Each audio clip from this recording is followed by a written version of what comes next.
So you've started filing your FAFSA. You've applied and or have received some scholarship money. Now you need to supplement your education financing with loans. Let's welcome back Patrick Ziegler, Independent Advisor Representative at Innovative Advisory Group. And Patrick, if you could just remind our audience what Innovative Advisory Group does. Sure. So we're a holistic financial advisory firm, a team of individuals that help families with all their financial planning needs, everything from planning for retirement to ensuring that they can pay for their children's college education and everything in between. Yeah, and when we're talking about everything in between, we are talking about loans, and loans will fill in the gap where we can't fill with scholarships and grants like we talked about in previous weeks. So what are the best loans to get for students? Sure.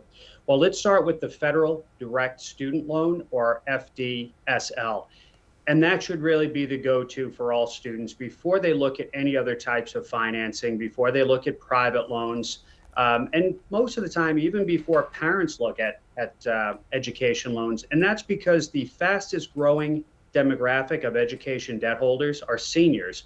And quite often that's from parents who are trying to help their children finance their education. So the first go-to should be the student taking out a loan under their own name, a federally guaranteed loan through the federal government for a variety of reasons. But one of the most important is the potential of forgiveness, especially public service loan forgiveness after 10 years of qualifying payments, if the student, then borrower and graduate, works for a qualifying institution. So the flexibility of those loan programs really make the federal program very attractive. And there's a host of flexible repayment options post-graduation that make that really the go-to loan program for college students. That's really interesting. And without spending too much time on this, because I really want to get into some of the other loans, but of course, when we were talking about the student loan forgiveness and things like that, well, student loan forgiveness under the Biden administration's vision of it didn't apply to all federal student loans, because if these were public loans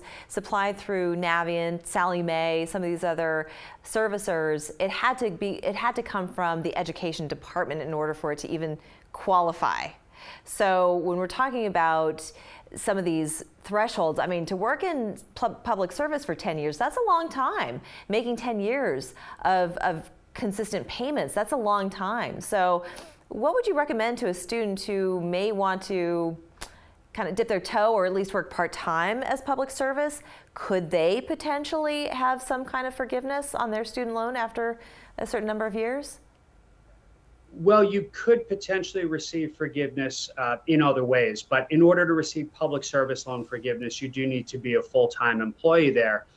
But the nice thing about the PSLF program, and in fact the federal loan programs as a whole, is the availability of income-based repayment plans. And you know, we hear a lot about loan forgiveness, and certainly that was one of the key benchmarks of the Biden administration's campaign a couple of years ago, was to try and get students or borrowers some measure of loan forgiveness. But the other really important piece, which we do think will come to pass, will be a new income-driven repayment plan that ensures that borrowers' payments are benchmarked to their income.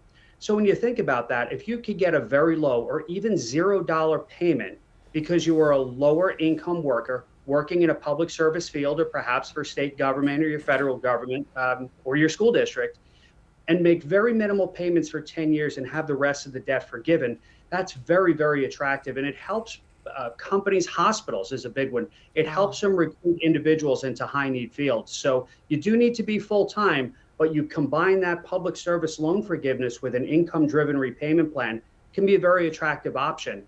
And if I could just add one more quick point, with IDR, especially the new IDR plan, you can still receive loan forgiveness, but it will be after 20 or 25 years of qualifying payment. So if 10 is a long time, now you're getting close to a mortgage, of course. Right. But at least it ensures that that monthly payment is benchmarked to a borrower's income so they can meet other financial expenses. Right. And I realize some of this, the loan forgiveness idea, it's kind of a moot point because the Supreme Court struck down the Biden administration's loan forgiveness, which is why you're mentioning this other alternative, which could be very attractive to those students.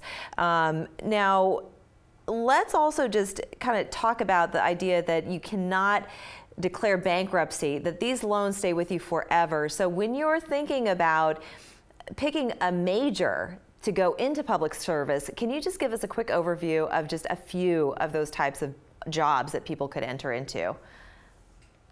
So absolutely. Now, of course, high need fields are going to be the way to go if you want to ensure that you can repay that debt. And what I would tell students, and we talk to families about this all the time, of course, is that you really need to be looking at the potential post-graduation income when you are making that college selection. And it's for the reason you just mentioned.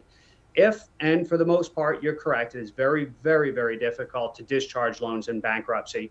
If you know that's going to be the case, then even before you get to college, before you make that college decision and assume that debt, you need to be sure that you're going into a field where you can justify the debt that you will accumulate by getting that education. So we talk to families about that all the time. And what it really means is when you are looking at the colleges and universities that you'd like to apply to, you need to think about your major. You know, you could go to a very expensive private school and come out with an education degree, which is wonderful, but you'll probably make the same amount post-graduation as you would if you paid a fraction of that cost at a local public school. Of course, to complicate it, because of the grants and scholarships public colleges and universities, private colleges and universities may offer, it's not always as easy a decision, but you really want to look at the debt that you're going to have to accumulate for the degree and for the major and look at what that post-graduation income might be and will you be able to pay that debt off. Such excellent points, and this is a great segue for our next week's conversation when we talk about actually creating a college plan, which is more than just putting the money away. It's also thinking about what major to file under. So we're going to do that then. Patrick, thank you so much for joining us yet again. See you next week. We're back after this.